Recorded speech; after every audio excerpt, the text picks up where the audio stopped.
Welcome everyone to Electronic Communications. I would like to go over your Chapter 2 homework problems.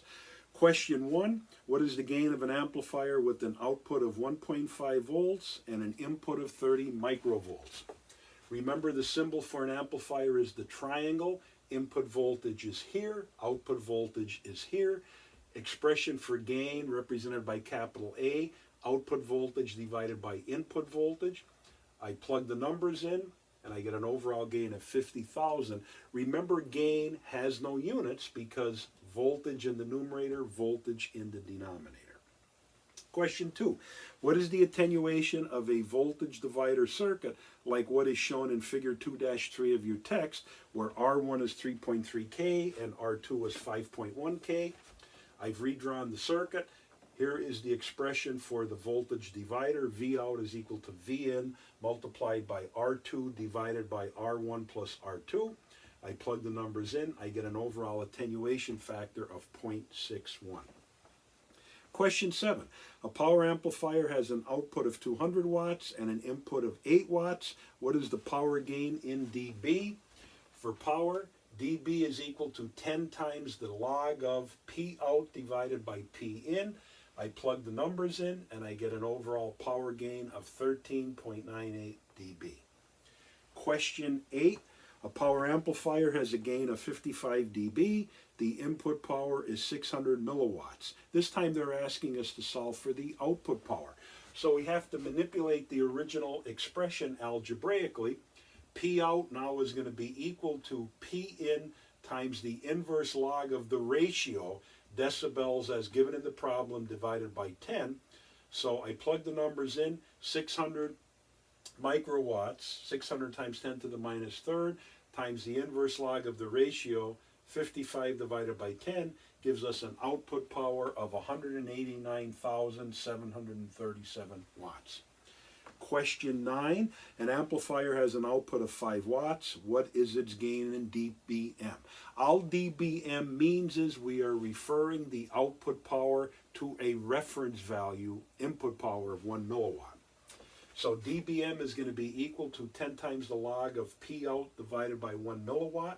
So if I plug those numbers in, 36.9 dBm. Question 10, a communication system has 5 stages with gains and attenuations of 12, minus 45, 68, minus 31, and 9 dB respectively. What is the overall gain? Remember, when you see a positive number, that's going to be a gain. When you see a negative number, that's going to be a loss. So simply add those numbers up. You're going to get an overall gain of 13 dB.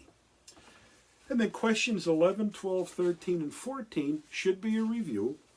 They're asking you to solve either for frequency or values of reactance for some capacitive and inductive circuits. So question 11, what is the reactance of a 7 picofarad capacitor at 2 gigahertz?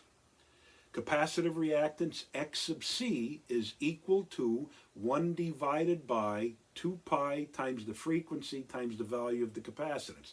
Remember, you have to convert 7 picofarads into base units, and you have to convert 2 gigahertz into base units. When you do that, the answer that you will get is going to be 11.37 ohms.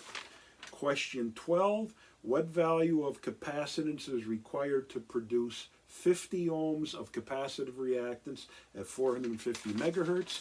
Same idea. X sub C is equal to 1 divided by 2 pi times the frequency times the value of capacitance. This time we have to algebraically solve for the value of capacitance. The value you will get will be 7.07 picofarad. Question 13, calculate the inductive reactance of a 0.9 microhenry coil at 800 megahertz.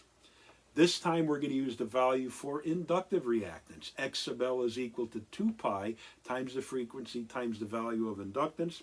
Plug those numbers in.